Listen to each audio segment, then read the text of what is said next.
I want to take you on a 360 studio tour. What that means is if you're on a phone or if you're on a tablet, you can actually take that phone and move it around, physically move it around, up, down, and you can see more of the screen. This video is capturing 360 degrees. If you're on a laptop or a desktop, it's a little more cumbersome. You have to click the screen and move it around, but you can still see all around. If you're on a TV, probably not the best video for you.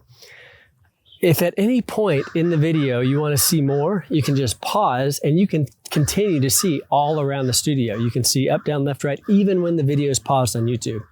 So this is such an amazing technology, and I can't wait to bring you this 360 studio tour.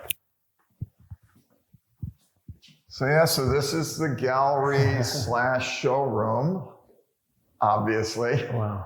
Yeah, and it's all Ann's work and my work, but we also are committed to keeping John McClanahan's paintings on display. He was never, the entire time I worked under him, he's not interested in shows and pursuing that avenue, you know, where disseminating his work is concerned. And I always just tell him, look, and I worked for years trying to get him to let me put a package together and put it in front of museums and galleries. And I finally told him, I said, John, if I got to build a gallery just to put your work in it, I'm going to do it. So when we built this, I went up to Dallas. I said, load him up. we got a gallery to put him in. Okay. So so it's John and Ann and me.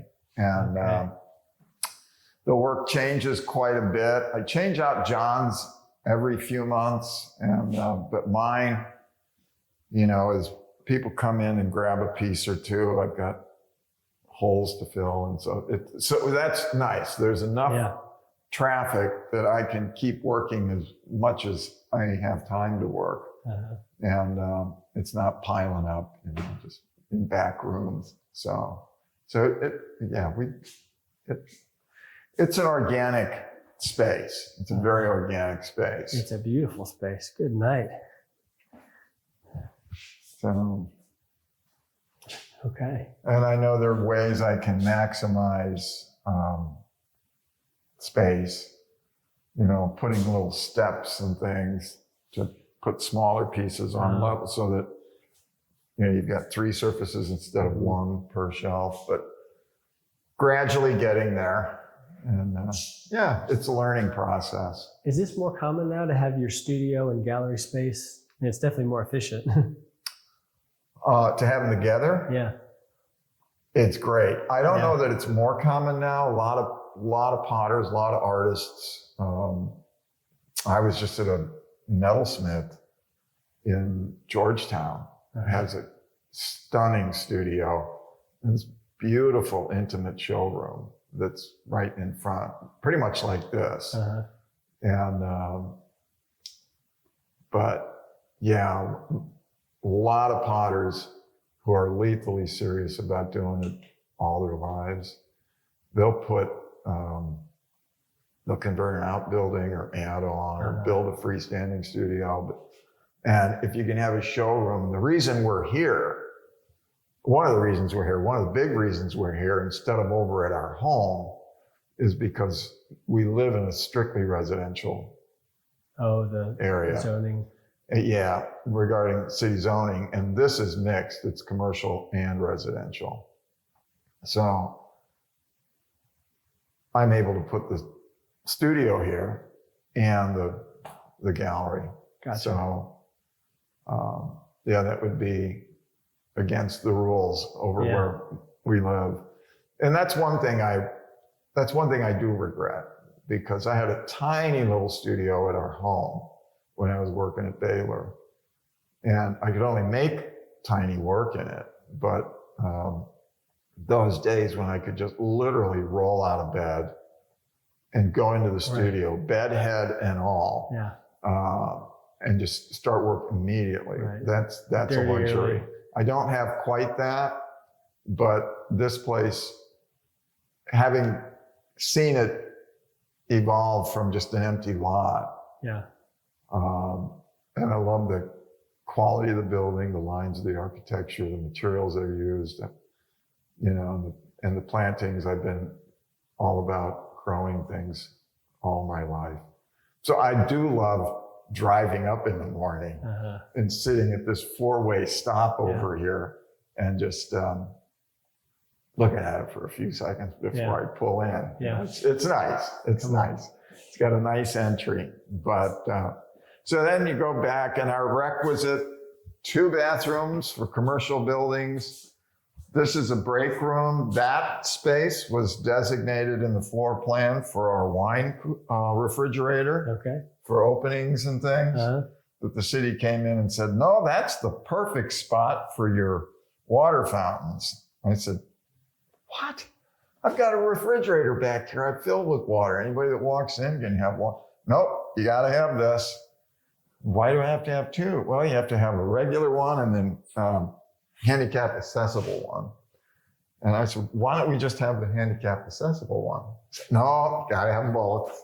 So there we go. And want to know how many people have drunk out of these in the 4 years this building's been open?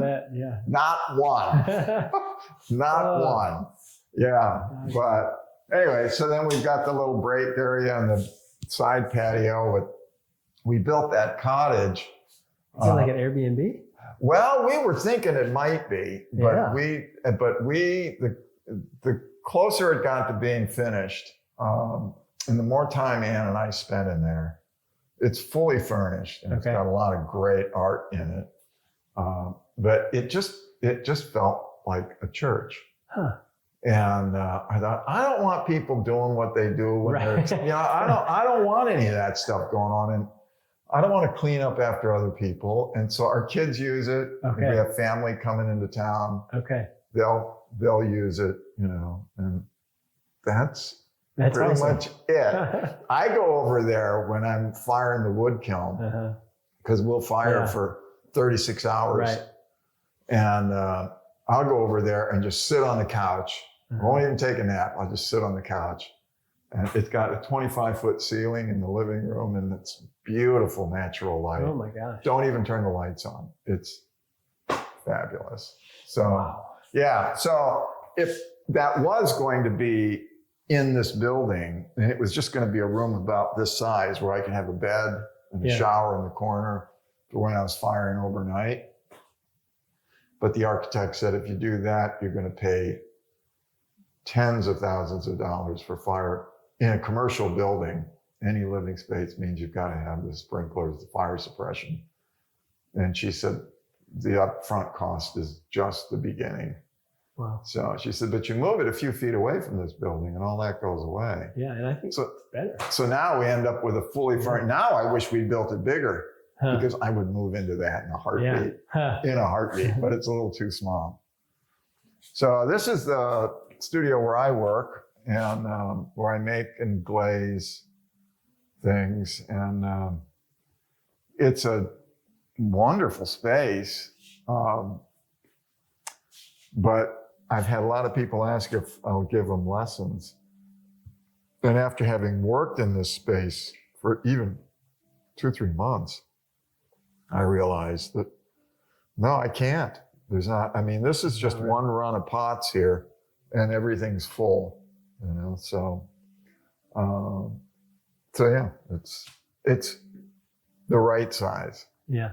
But it's definitely it's a great amount of space for somebody working solo. It would get crowded real fast if you had 2 full-time people working in here. Wow. So this is your glazing area and you got all your elements. Yeah. And then finished glazes. Those are the glazes. Yeah. And this is where you're doing some refining work or hand building, or? Well, this is where these are pieces that I just finished throwing, and I'm trimming them now. So they're setting out, getting stiff enough to trim. I've got to take this down so that it finishes like so. Oh, wow. So, yeah, so that's today's work right there. Okay. And what is this? I don't understand this exactly. Some sort of an air. Yeah, it's an exhaust system. And when I do my grinding over here, whenever I get work out of the wood kiln, covered in melted and unmelted ash, and it's got, there's all sorts of things that need to be ground down, and that's real fine dust. And so turn this on, and it just, if you're wearing a toupee, it'll take it off. Really? Pretty much. But you don't spray or anything over here. No, not here. This is the spray booth. Oh yeah. And this is a little sweetheart. But so all my glaze prep, so this whole room handles everything except firing. Okay. So if I'm like, I just had a guy give me some granite from the base of a historic monument, and he wanted to know if I could make glazes out of it and glaze some pieces. And I said, well, yeah, I can. So that's my ball mill there. Oh, wow. And I took that granite, fired it to 1800 degrees. So it was, it becomes real brittle. And then I put the granite chunks in one of these big porcelain jars, fill it with the porcelain beads, put it on top of this, and it turns. Okay. And all those balls just keep pounding on that granite. This has a lid. Yeah. And then it tumbles. It tumbles. Wow. Yeah. So it's almost like a lapidary tumbler, but I can reduce rock to powder. Is that how they get a lot of these elements? Yeah. Is they do that? That's what they do. Yeah, that's what they do. They go in, they take a big old rock out of the earth and use either chain mills or hammer mills. This is a ball mill. They use ball mills also. But yeah, we had a big chain mill at Baylor. I don't remember that. We never used it. They used it once after they installed it. It was in my studio in the back. Okay. And after they got it installed, they used it once, and there was dust all up and down the entire art wing. They said, you can't use it. So I spent 34 years of my career at Baylor trying to find somebody that could use it. And geology, I stumbled on geology. They went over the moon for it. Okay. So yeah, they loved it. But anyway, so everything gets done here. I'll pour and dip, and I try to put everything on wheels because the space, as much space as it looks like, it is pretty limited. So being able to roll things around is good, because some of this stuff I need two people to help me move it. So now I can just, And then this is your firing area? And this is the kiln yard, And it's a little bit, it's not as well defined right now. It looks pretty crowded because I just got in a crate of kiln shelves. So I had to move some things around. But this is the wood kiln. And I had that built a year ago. Did Nico help with that? Or? No, I ended up bringing in Justin Lambert from Colorado. Okay. I don't know. In all the time I've been working in clay, I have never met anyone that builds a kiln as good as him. Really? Yeah. And he was able to schedule me when I needed. A lot of these guys that travel around the country building kilns,